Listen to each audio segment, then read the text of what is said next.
Hello, this is Mr. Colodi, and this video is Introduction to the Backtracking. It's a method of solving linear equations. Okay, so let's take a look at our sample equation. It's going to be 3x minus 5 equals 7. And I bet you $1 million that sometime before you got the high jump, someone told you how to solve this. And they said, get the x by itself, something like that. Isolate the variable. Get x alone, some version of that. So we're going to put those directions from your teacher up here. So get x by itself, and that's what they said. Now how did you do that? I'd say 100% of you can tell me this. First I'm going to add 5. So I got 12. So 3x equals 12. Now in order to get, so I got rid of my 5. And then I divide, and I've got an x equals 4. So that's my solution. And if I plug that back in, I've got 3 times 4 is 12, minus 5 is 7, and so we're good. So that x by itself thing that my teacher taught me seems to work okay. What we're going to do though is look at a new method for doing problems like this, and it's going to do a couple things for us. One thing, it's going to give us a deeper understanding of what we're doing here when we're doing this and why does it work. Second thing it's going to do for us is that it's going to help us go a lot quicker, and it's going to make certain types of problems that would be very difficult for us very easy. So that's why we're learning this. Okay. So the first thing I'm going to say, and this is the thing that we don't necessarily realize a whole lot, is why, for example, do I add 5 first? Why not divide by 3 first? So we just had a debate in the classes about this. Why isn't this a fine first step to get the x by itself? I'm getting rid of the 3. How come this wouldn't work? I mean, it's a little yucky because this doesn't come out evenly, but and it was a real kind of not sure. Maybe this could work. It turns out, for a variety of reasons, this is not right. That's kind of one of the things that we're going to talk about. Why is it that we do this first and not that? All right. So first of all, the first thing we're going to consider here is what do we do when a teacher tells us to evaluate something? So say they say evaluate when x equals 1, say. And say it's the same expression, this 3x minus 5. So an expression, I'm sure you remember, is, we use that term when we don't have an equal sign. So we couldn't solve this. All we can do is we could combine, we could make it simpler if we had more x's here lying about. We don't though. It just says evaluate then, which is going to mean plug in, right? So really that means I'm going to rewrite with a blank right here. I'm going to put my 1 in this slot, and I'll find out what the value of this is. Okay, now, one thing I don't think that we think a whole lot about, especially in something that's easy like this one, is what are we doing when we're doing this? Well, what we're doing is we're following our old order of operations steps, yeah? In this order forward, right? So, first of all, I've got parentheses and exponents. Now, I don't have those operators here.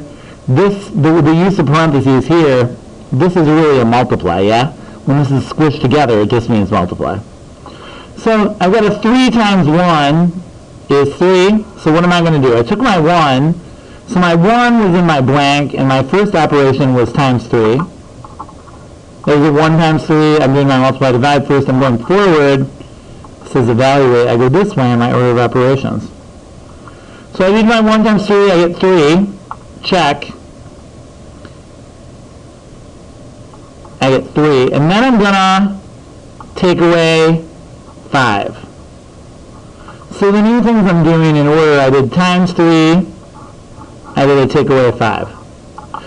So my steps going forward through the order of operations for this evaluation here, sorry, I'll say my final answer here is -2.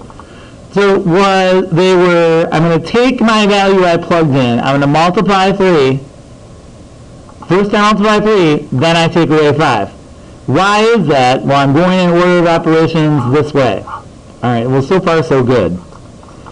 All right, now, what I think we often don't realize is when I'm doing this, and one reason why this is a problem, there's actually a few reasons why this is a problem, but one reason this is a problem if I'm trying to solve is that the order I go when I'm solving is super important. And it's in fact these order of operations backward. I'm going to go back through the list backward. So my solving is going to go backward, the other way. Well, what the heck? Okay. Well, if I look at my forward steps here, and I would talk about another way, and this is what the backtracking method is, it's really making explicit the fact that I'm going backward through these steps. I'm backtracking to solve. Okay, well, our forward steps, if I were to cover this up with my finger and plug something in and evaluate, well, we just looked at that. Say I said x is 2 instead of 1, like we did. Well, what's the first thing I do? No matter what, I'm going to multiply it by 3. I think everybody kind of knows that, right? And then after I multiply it by 3, I'm going to take away 5. Okay, good. Whoop, I'm off my paper. See? Times 3 first, then take away 5. This F, it stands for forward. Now, backward. I'm going to reverse these. So now I'm going to take that minus 5, it becomes a plus 5, and I'm going to divide 3. So what did? I'm going through my list of my forward operations backwards, and I'm inverting the operations. Inverse operations, which I think we've all heard our teachers talk about when we were doing this the traditional way, to get this x by itself. Here, we're just being really specific about how much this depends on the order. So our forward, if I were evaluating, would be, well, I plug in, well, first it would be times 3, then it would be take away 5. My backwards is, instead of minus 5, I'm going to add 5. Instead of times 3, I'm going to divide 3. How does that relate to our traditional method? Well, our backward steps say add 5, divide 3. Look up here. My first step backward is add 5. My next step is divide 3. So what is this happening here in this traditional method, and why do I add the 5 first? It's because I'm going through here backwards. That's actually why. So my backward step, 7 plus 5, is this going to get me there if I apply these to the 7? Kind of looks like it will.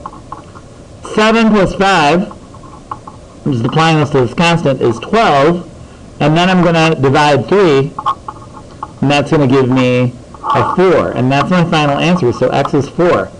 So what have we learned? That why does the traditional method, why do I go in the order I go in? It's because I'm kind of unwinding the thing. I'm going through the order of operations backward.